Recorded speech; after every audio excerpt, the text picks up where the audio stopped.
Tonight, emotions range from grief to despair and fury a day after the mass shooting at an elementary school in Uvalde. These are 20 of the 21 faces of those who lost their lives yesterday. 19 children and 2 teachers, victims of what is now the deadliest school shooting in Texas history. And we learned today President Biden and First Lady Dr. Jill Biden plan to travel to Uvalde in the coming days to visit with the families. We have team coverage for you tonight, beginning with an unimaginable first-hand account of what happened inside that classroom from a brave 9-year-old boy who survived. He shot our next person's door, and then we have a door in the middle, and he opened it, and then he came in and he crouched a little bit and he said it's time to die.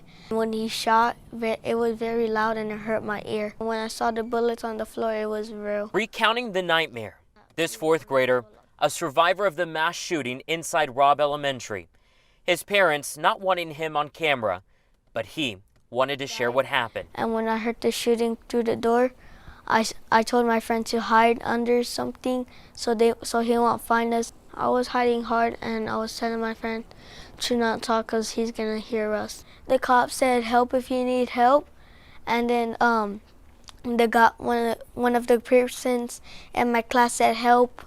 The guy overheard, and he came in and shot her. And then the cops barged into that classroom, and the guy shot the cops, and the cops just started shooting. When the gunman was dead, the child then did this. I just opened the curtain, and then I just put my hand out, and then I got out with my friends because I knew it was the police when I saw the armor and the shield. He says his teachers, Miss Irma Garcia and Miss Eva Mireles, saved their lives. They were nice teachers, and they went in front of my classmates to help to save them. No one should have to recount something like that, especially a child.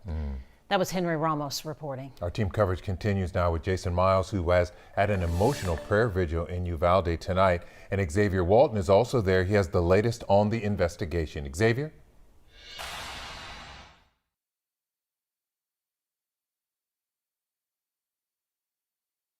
Evil overshadowing what was supposed to be the end of a school year. It is intolerable and it is unacceptable for us to have in the state anybody who would kill little kids in our schools. CBS News reporting the gunman got into a fight with his grandmother prior to the shooting spree. Preliminary information indicating the fight was over a cell phone bill. That's what authorities say. The suspect shot his grandma in the face, fled their home, and crashed the vehicle at the school nearby. Turned right, then turned left, and there was 2 classrooms that were adjoining, and that's where the carnage began. Multiple agencies responded, including a Border Patrol agent who fired the fatal shot, killing the suspect. Inside the school, ATF says there were at least 7 30-round magazines for an AR-15.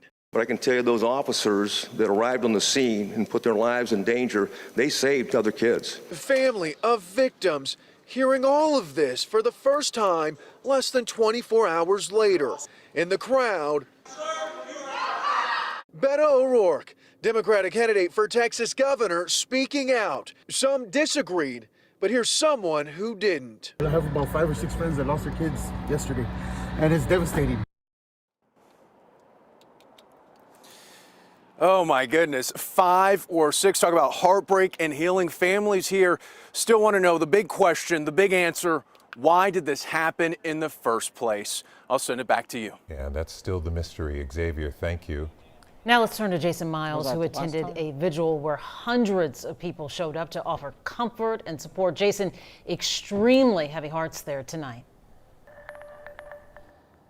Oh, to say the least, Mia, lots of emotion at the vigil here at this arena behind me this evening. Several of the family members of victims showed up, parents of these little murdered kids, all in the crowd.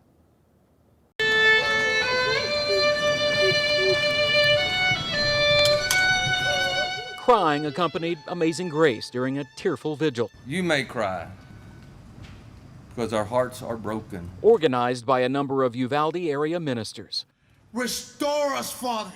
as a way to begin healing after the devastating loss of 19 elementary school students and 2 teachers. Their names listed on this young lady's poster board with a message, "I miss you." I know their parents, I know grandparents, and the teachers as well. Grandparent Laura Zavala told me earlier today about the relief she felt finding out her grandson was safe after hearing about the shooting at his school. So thankful, but I feel so horrible for the parents and families that are going through this right now, that their kids ended up shot. Kids like 9-year-old Ellie Garcia, who was looking forward to a 10th birthday party in a couple of weeks. I don't know if she suffered or if she died quickly, but she's left me, her stunned grandmother and family facing a terrible time like all the others. God is here with us right now. But with lots of support from near and far. And Governor Greg Abbott, as well as U.S. Senator Ted Cruz, both in attendance here tonight as well. Neither spoke publicly. One pastor said tonight was about solace and peace. Reporting from Uvalde, Jason Miles, KHOU 11 News. Thank you, Jason.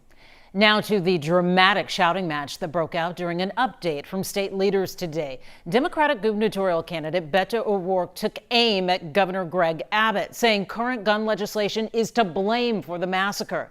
Matt Doherty has a look at the opposing views about gun ownership in Texas. Matt? The elected officials who were at the press conference called O'Rourke's interruption a political stunt. Regardless, it shows just how far apart these politicians are. Now, and you're doing nothing. No, he needs to get his out of here. This is on you until you choose to do something different. This will continue to happen. I can't believe you're a sick son of a that would come to a deal like this to make a political issue. After he was led out of the auditorium, Democratic gubernatorial candidate Beto O'Rourke continued his criticism of Governor Greg Abbott's gun policy outdoors. You want a solution? Have universal background checks. We don't have them. You want a solution? Red flag laws or extreme risk protection orders, which stop a shooting before it happens. You want a solution? Safe storage laws. O'Rourke is an advocate for stricter gun laws, like red flag laws, which allows for a court to take away a person's guns if they're a danger to themselves or others. During the Democratic presidential primaries, O'Rourke advocated for an assault weapons ban. His plan would force owners of AR-15s and AK-47s to sell the weapons to the government. Governor Abbott's position on guns included last year's legislation to allow for permitless carry. Today, he restated his long-held position that the problem is not the gun, it's the shooter. Anybody who shoots somebody else has a mental health challenge, period. Governor Abbott said leaders in Uvalde told him one of their biggest problems is a lack of mental health resources. They said, we have a problem with mental health illness in this community. The governor says he'll be looking for ways to create a mental health facility or a hospital in the region. Bottom line, the governor is not in favor of new gun restrictions. There are more people who were shot every weekend in Chicago than there are in schools in Texas. And we need to realize that people who think that, well, maybe if we could just implement tougher gun laws, it's going to solve it. Chicago and LA and New York disprove that thesis. In Houston, I'm Matt Doherty, KHOU 11 News. The shooting in Uvalde happened just days before Houston is set to host the NRA convention. And while some argue the convention should be canceled, the NRA says that's not going to happen. Former President Donald Trump is scheduled to speak at the event, along with Governor Abbott and Senator Ted Cruz. Mayor Sylvester Turner says the convention is a contractual event that's been booked for 2 years and cannot be canceled because some don't agree with the subject matter. But he does question whether it's appropriate for elected officials to be championing guns after such a tragedy. I do not think that the governor or U.S. Senator Ted Cruz or any other congresspersons going and speaking sends the right message. And you can't pray and send condolences on one day and then be going and championing guns on the next. That's wrong. The NRA responded to the cancellation requests, saying their sympathies are with the victims' families, adding, quote, "As we gather in Houston, we will reflect on these events, pray for the victims, recognize our patriotic members, and pledge to redouble our commitment to making our schools secure. One person who won't be there is American Pie singer Don McLean. He was supposed to perform at the convention. He says, quote, "In light of the recent events in Texas, I have decided it would be disrespectful and hurtful for me to perform at the NRA at their convention in Houston this week."